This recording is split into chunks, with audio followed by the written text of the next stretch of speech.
teman-teman semuanya. Di industri pangan, tentunya sudah tak asing lagi bagi kita apabila mendengar tentang mesin serta peralatannya yang digunakan untuk menunjang proses produksi. Dalam kehidupan sehari-hari pun kita sering menjumpai mesin tersebut, meskipun tentunya dalam skala yang lebih kecil. Kali ini saya akan membahas tentang salah satu mesin yang sering kali kita gunakan dalam proses pengolahan pangan, yaitu mesin pencampur atau yang lebih kita kenal sebagai mixer. Sebelum kita membahas lebih lanjut tentang mesin pencampur, lebih baik kita mengetahui apa itu pengertian dari pencampuran. Tentu, kata pencampuran sudah tak asing lagi bagi telinga kita. Apa sih pencampuran itu? Dalam proses rekayasa industri, pencampuran adalah operasi unit yang digunakan untuk memanipulasi sistem fisik heterogen dengan maksud untuk membuatnya lebih homogen atau bercampur.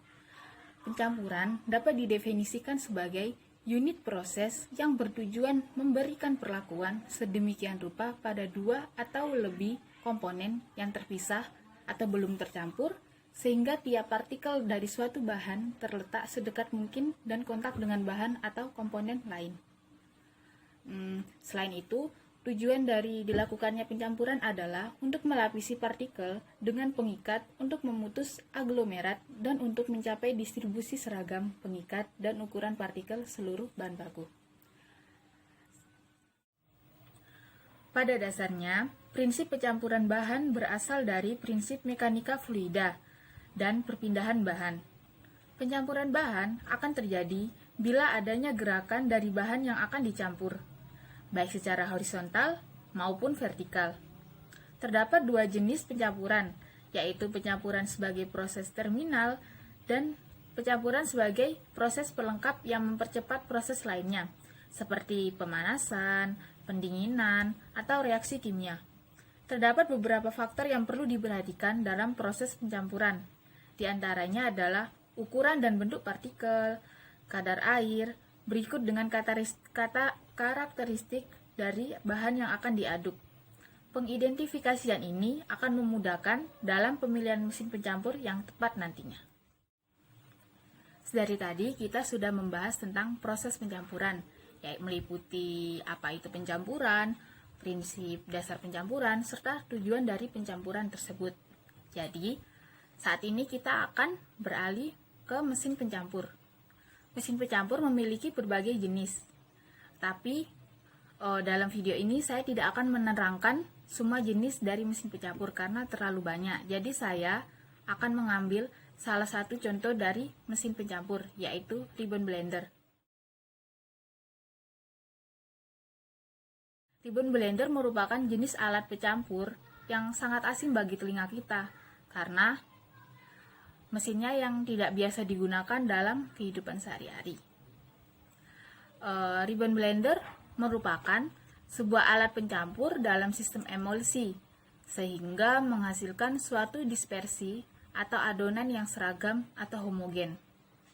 Sumber tenaga pada ribbon blender berfungsi sebagai penggerak dalam proses pengadukan. Nah, tenaga dari motor penggerak ini untuk pengaduk ditransmisikan secara langsung dengan menggunakan besi.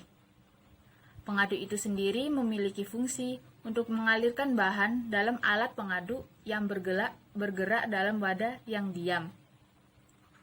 Pengaduk juga berfungsi untuk mengaduk selama proses penampungan dan untuk menghindari pengendapan. Proses pencampuran adonan dengan ribbon blender bertujuan untuk memperoleh adonan yang elastis dan menghasilkan pengembangan gluten yang diinginkan. Dalam industri pangan, biasanya mesin ribbon blender ini digunakan untuk mencampurkan bahan padat dan bahan kering yang tepat atau komponen bubuk untuk menghasilkan campuran yang lebih halus atau homogen. Jadi, ribbon blender ini tuh untuk mencampurkan bahan-bahan kering. Contohnya, kalau dalam industri pengolahan makanan dan minuman, digunakan untuk menghasilkan makanan bayi, perasa, bumbu, produk makanan kering, sereal sarapan, campuran kue, suplemen makanan, campuran minuman instan, dan lain-lainnya. Jadi kan dari semua contoh itu kan termasuk ke dalam jenis bahan kering. Jadi mesin ribbon blender ini tuh berfungsi untuk mencampurkan bahan-bahan kering itu agar menjadi lebih halus dan lebih homogen. Oke, sekian video dari saya. Semoga sedikit pembelajaran tentang mesin ribbon blender ini memberikan manfaat untuk kalian semua. Sekian dari saya. Wassalamualaikum warahmatullahi wabarakatuh.